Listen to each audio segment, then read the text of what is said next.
Earlier this year, as we commemorated the 80th anniversary of D-Day, the Queen and I had the enormous privilege of meeting once again the remarkable veterans of that very special generation who gave of themselves so courageously on behalf of us all. Listening to these once young servicemen and women touched us deeply as they spoke of their comrades drawn from across the Commonwealth, who never returned and who now rest peacefully where they made the ultimate sacrifice. Their example of service and selflessness continues to inspire across the generations. During previous commemorations, we were able to console ourselves with the thought that these tragic events seldom happen in the modern era. But on this Christmas Day, we cannot help but think of those for whom the devastating effects of conflict in the Middle East, in Central Europe, in Africa, and elsewhere pose a daily threat to so many people's lives and livelihoods. We also think of the humanitarian organizations working tirelessly to bring vital relief. After all, the Gospels speak so vividly of conflict and teach the values with which we can overcome it. The example that Jesus gave us is timeless and universal. It is to enter the world of those who suffer, to make a difference to their lives, and so bring hope where there is despair. As the famous Christmas carol, Once in Royal David's City, reminds us, our Savior Holy came down to earth from heaven, lived among the poor and mean and lowly, and transformed the lives of those he met through God's redeeming love. That is the heart of the Nativity story.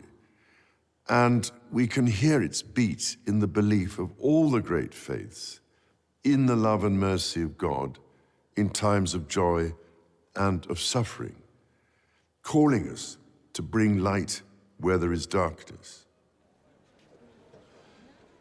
All of us go through some form of suffering at some stage in our life, be it mental or physical. The degree to which we help one another and draw support from each other, be we people of faith or of none, is a measure of our civilization as nations. This is what continually impresses me as my family and I meet with and listen to those who dedicate their lives to helping others. I am speaking to you today from the chapel of the former Middlesex Hospital in London, now itself a vibrant community space, and thinking especially of the many thousands of professionals and volunteers here in the United Kingdom and across the Commonwealth who, with their skills and out of the goodness of their heart, care for others, often at some cost to themselves.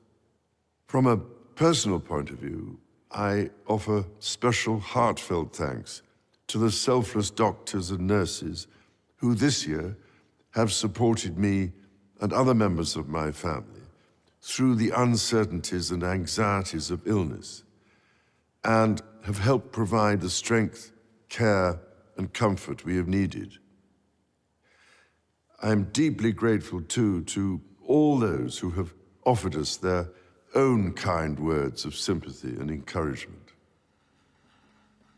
On our recent visit to the South Pacific to attend the Commonwealth Summit, I was reminded constantly of the strength which institutions, as well as individuals, can draw from one another, and of how diversity of culture, ethnicity, and faith provides strength, not weakness.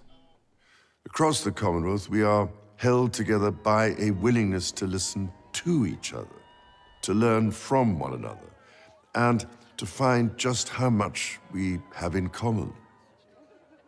Because through listening, we learn to respect our differences, to defeat prejudice, and to open up new possibilities. I felt a deep sense of pride here in the United Kingdom when, in response to anger and lawlessness in several towns this summer, communities came together, not to repeat these behaviors, but to repair. To repair not just buildings, but relationships. And most importantly, to repair trust by listening and, through understanding, deciding how to act for the good of all. Again, listening is a recurrent theme of the Nativity story.